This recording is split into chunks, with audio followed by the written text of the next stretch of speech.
कक्षा 9वीं तथा कक्षा 10वीं के लिए उपयोजित लेखन जिसमें गद्य आकलन ये भाग आज हम देखने जा रहे हैं।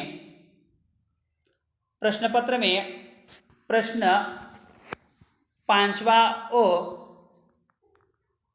उसमें दूसरा प्रश्न जो है वह गद्य आकलन के लिए होता है। इसमें लगभग 100 से 120 शब्दों का एक अपठित परिच्छेद दिया जाता है। उस परिच्छेद को ध्यानपूर्वक पढ़कर उसके ऊपर आधारित 4 ऐसे प्रश्न तैयार करने होते हैं जिनके उत्तर एक एक वाक्य में हो। ध्यान रहे, केवल प्रश्न तैयार करना होता है, उनके उत्तर लिखना नहीं होता। इस बदलते हुए कृति पत्रिका के आधार पर हमें सिर्फ प्रश्न ही तैयार करने हैं। इसके पहले हम प्रश्न और उत्तर लिखते थे, मगर अब ज्ञान रचनावाद के आधार पर, कृति पत्रिका के आधार पर हमें सिर्फ प्रश्न तैयार करने हैं, उत्तर नहीं लिखने हैं। ये ध्यान में रखो। तो गद्य आकलन करते समय कुछ बातें ध्यान में रखनी है। तो गद्य आकलन करते समय ध्यान में रखने योग्य बातें, तो पहली बात है, प्रश्न तैयार करने के लिए पहले गद्यखंड को अच्छी तरह पढ़ना चाहिए। तो देखो, गद्यखंड जो दिया जाता है वह गद्यखंड हमने देखा नहीं, पढ़ा नहीं, सुना नहीं, ऐसा अपठित गद्यखंड होता है। इसलिए सबसे पहले प्रश्न तैयार करने से पहले गद्यखंड को अच्छी तरह से पढ़ लेना चाहिए। समझो एक बार समझ में नहीं आया तो और एक बार पढ़ो, यानी 2 बार अगर तुम गद्यखंड पढ़ोगे तो गद्यखंड तुम्हारे समझ में आ जाएगा और उसके बाद गद्यखंड से प्रश्न खोजने चाहिए। उसके बाद फिर गद्यखंड के ऊपर प्रश्न खोजने चाहिए। प्रश्न खोजते समय देखो, पहले पंक्ति में पहला प्रश्न, दूसरी पंक्ति में दूसरा प्रश्न, तीसरी पंक्ति में तीसरा प्रश्न और चौथी पंक्ति में चौथा प्रश्न तैयार करना और फिर अंतिम 4-5 पंक्तियां उसी तरह से छोड़ना। ऐसा करने पर अंक नहीं मिलते। गद्यखंड यानी पूरे गद्यखंड के ऊपर निर्भर तुम्हें प्रश्न तैयार करने हैं, पूरा गद्यखंड उसमें। और प्रश्न तैयार करते समय प्रश्न के उत्तर एक एक वाक्य में होने चाहिए। देखो आगे, प्रश्न ऐसे हो जिनके उत्तर गद्यखंड में उपलब्ध हो। प्रश्न ऐसे तैयार करने चाहिए जिनके उत्तर उस गद्यखंड में होने चाहिए। ऐसे प्रश्न हमें तैयार करने हैं। प्रश्न सरल और स्पष्ट होने चाहिए। प्रश्न जो है वो सबके समझ में आने ऐसे सरल प्रश्न, स्पष्ट प्रश्न होने चाहिए। प्रश्न की रचना जो है वो पूरे गद्यखंड के ऊपर निर्भर होनी जरूरी है। उस प्रश्न के अंत में प्रश्न चिन्ह लगाना चाहिए। अगर प्रश्न लिख दिया तुमने तो अंत में पूर्ण विराम के जगह पर वहां पर प्रश्न चिन्ह लगाना चाहिए।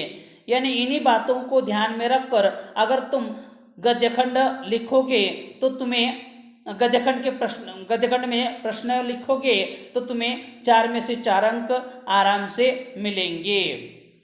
गद्यखंड जैसे में और देखो, प्रश्न सूचक शब्द कौन कौन से हैं, कौन कौन से प्रश्न, उस प्रश्न में कौन कौन से शब्द होने चाहिए।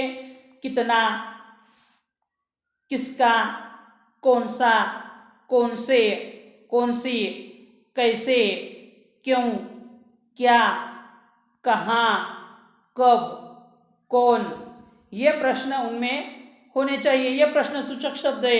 ये प्रश्न सूचक शब्द जो है वो उस प्रश्न में होने चाहिए। प्रश्न व्याकरणिक तौर पर,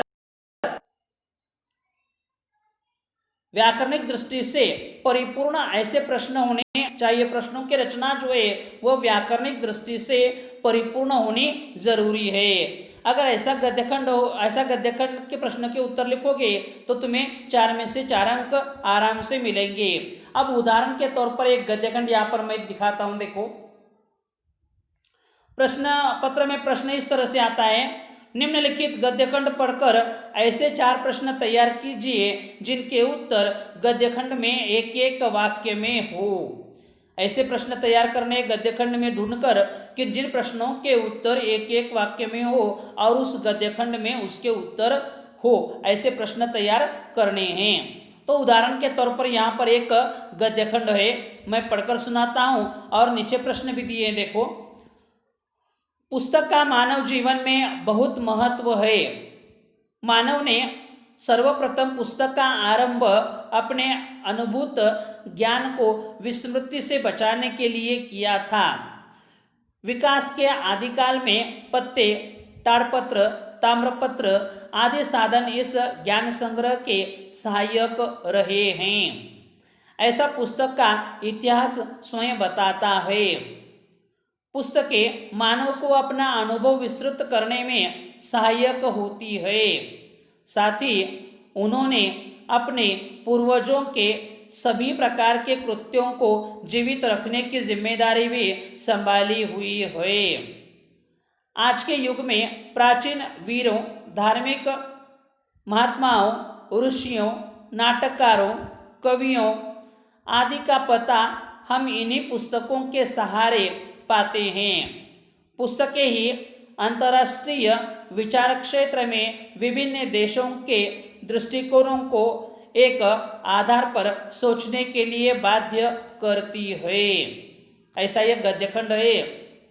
अब ये गद्यखंड हमने पढ़ा नहीं, देखा नहीं, सुना नहीं, यानी अपठित गद्यखंड है।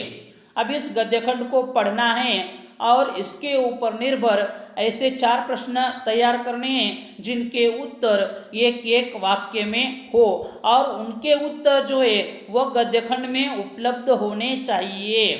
तो देखो, उदाहरण के तौर पर प्रश्न यहाँ पर मैंने तैयार किया है। तैयार किए हुए प्रश्न देखो, मानव ने पुस्तक का आरंभ किस लिए किया था?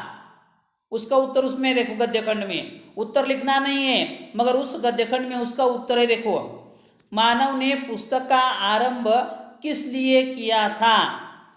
तो मानव ने सर्वप्रथम पुस्तक का आरंभ अपने अनुभूत ज्ञान को विस्मृति से बचाने के लिए किया था।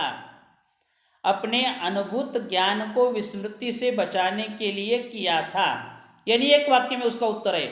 प्रश्न के उत्तर हाँ या ना में नहीं होने चाहिए। प्रश्न के उत्तर जो है वो एक वाक्य में होने चाहिए। अब दूसरा प्रश्न देखो, पुस्तकें मानव की किस तरह सहायक है? पुस्तकें मानव की किस तरह सहायक है? इसका उत्तर देखो, पुस्तकें विकास के आदि युग में पत्ते, ताड़पत्र, ताम्रपत्र आदि साधन इस ज्ञान संग्रह के सहायक रहे हैं। तो सहायक क्या है? पत्ते, ताड़पत्र, ताम्रपत्र, ये साधन जो है वह ज्ञान संग्रह के सहायक रहे हैं। पुस्तकों से हमें किसकी जानकारी मिलती है? तो देखो, आज के युग में प्राचीन वीरों, धार्मिक महात्माओं, ऋषियों, नाटककारों, कवियों आदि का पता हमें इन्हीं पुस्तकों के सहारे पाते हैं। यानी पुस्तकों से क्या मिलता है? तो प्राचीन वीरों, धार्मिक महात्माओं, ऋषियों, नाटककारों, कवियों आदि का पता जो है वह हमें पुस्तकों से मिलता है। अगला प्रश्न देखो, अंतर्राष्ट्रीय विचार क्षेत्र में पुस्तकों का क्या योगदान है? अंतर्राष्ट्रीय विचार क्षेत्र में विभिन्न देशों के दृष्टिकोणों को एक आधार पर सोचने के लिए बाध्य करती है। इसका ये उत्तर है। तो इस तरह से देखो, उस गद्यखंड में उसका उत्तर होना चाहिए और प्रश्न इस तरह से हमें तैयार करने हैं। तो ये गद्यखंड किस तरह से होता है, किस तरह से प्रश्न तैयार करने हैं और किस तरह से लिखना है, इसके बारे में जानकारी तुम्हें समझ में आ गई होगी।